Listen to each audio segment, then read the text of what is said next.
The air in the hall is wet with cheap cologne and cigarette ghosts. Hands grab you, pat your back, check your ribs like they're counting. You stare at the closed casket and realize grief is optional here. Money is waiting, so are the men who think it already belongs to them. This is your life, level by level, inside a post-Soviet crime syndicate. Act 1: The funeral that doesn't end. You inherit money, but what you really inherit is a queue of predators. The hall is gray, overheated, and packed shoulder to shoulder. Leather coats shine under fluorescent tubes. Someone presses a plastic cup of sweet tea into your hand like it's a ritual. Every handshake lasts a second too long. Every hug is a quiet search lifeline, wire, weakness. You learn the first invisible rule without anyone teaching it. You don't ask who's who. You wait. If you're allowed to know, someone introduces you. If you aren't, you keep your eyes down and your mouth shut while men with flat smiles watch whether you understand. Tribute talk starts before the priest finishes. Obshchak, the communal fund. Who's holding it now? Said like it's a relic that can't be left unattended. You tell yourself the stairs are just grief. You tell yourself they're just old friends. You tell yourself you can breathe once you get outside. But the funeral doesn't end when the casket leaves. It ends when they decide you're real.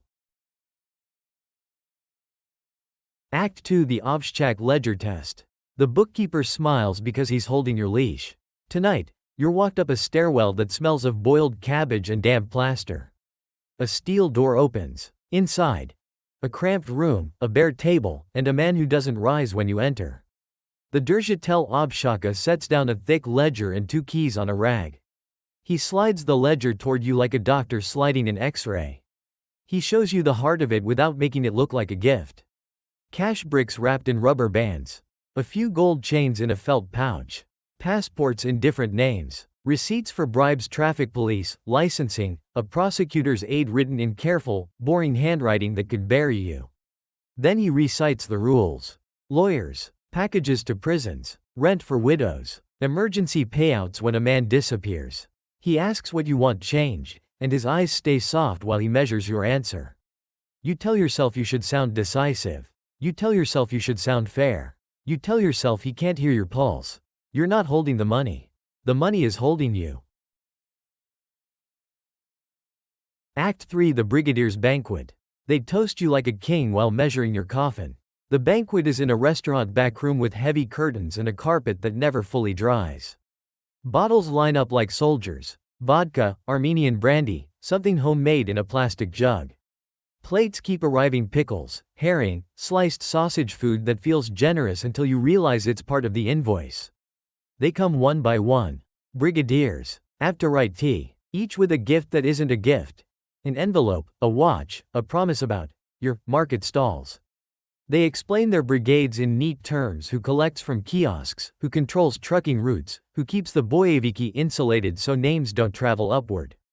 They laugh loudly, so nobody notices who isn't laughing. Disputes land in your lap like ash. A stall in the central market. A strip of garages. A route where cargo goes missing. Every story is a test. Will you punish betrayal, reward initiative, or end up owing a favor you didn't hear being asked? You tell yourself it's just business. You tell yourself it's just management. You tell yourself you can keep it orderly. They raise a toast to your health, and you hear the measurements in the glass clink. You've learned the rules people say out loud. Now comes the rule they only demonstrate. One brigadier is late on tribute, and someone always pays for lateness. Act 4: Your first Zakas. You don't order violence to look strong.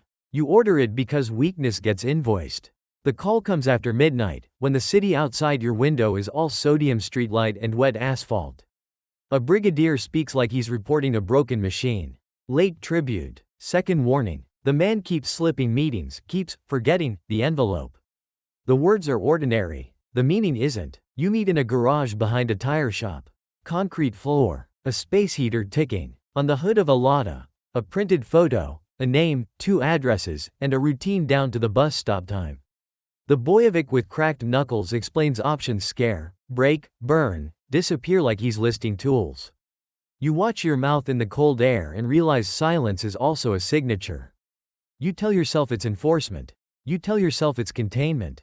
You tell yourself it's mercy compared to what someone else would do. You choose a clean answer, a single sentence, and everyone nods like you just proved you belong. By morning, you drink tea that tastes like metal, because your first order isn't blood on your hands, it's blood on your calendar. Act 5: The Protection Meeting, Kreisha. You stop being hunted by the state and start renting it by the hour. A beige government building swallows you in the afternoon. Linoleum, radiators hissing, a receptionist who won't meet your eyes. You're led to an office where the curtains are always half closed and the air smells like instant coffee and old paper. The man behind the desk wears a cheap suit and an expensive comm. He doesn't say, Kreisha, out loud. He says, stability. He taps a folder: tax inspections postponed, a customs container waved through, a case file that will sleep if it's fed regularly. You slide an envelope across without looking at it, and he weighs it with 2 fingers like a grocer judging fruit. Dates are agreed on, amounts are implied, penalties are never named. You tell yourself it's insurance. You tell yourself it's diplomacy. You tell yourself you're buying time for everyone under you. Then he asks for a favor back. A name, a phone, a person to lean on. You came to buy a roof, and you realize the roof has hooks on the inside. Act 6: The Rule You Break to Stay Alive. You become the kind of leader everyone can predict and fear, because predictability is a weapon. The next problem arrives dressed as loyalty. 2 brigadiers, 1 warehouse, missing boxes, and stories that don't line up.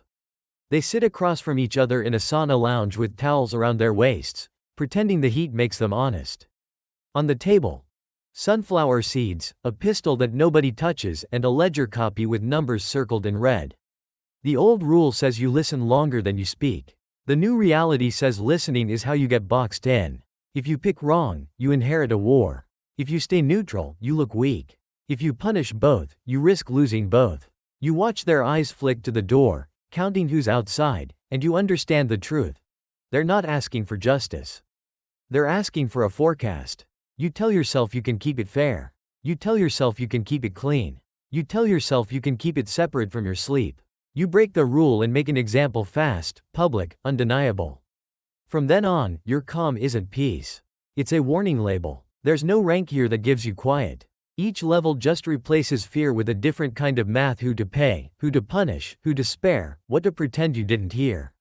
You learn to speak in receipts and silences. And when you finally sit alone, you don't feel powerful. You feel scheduled.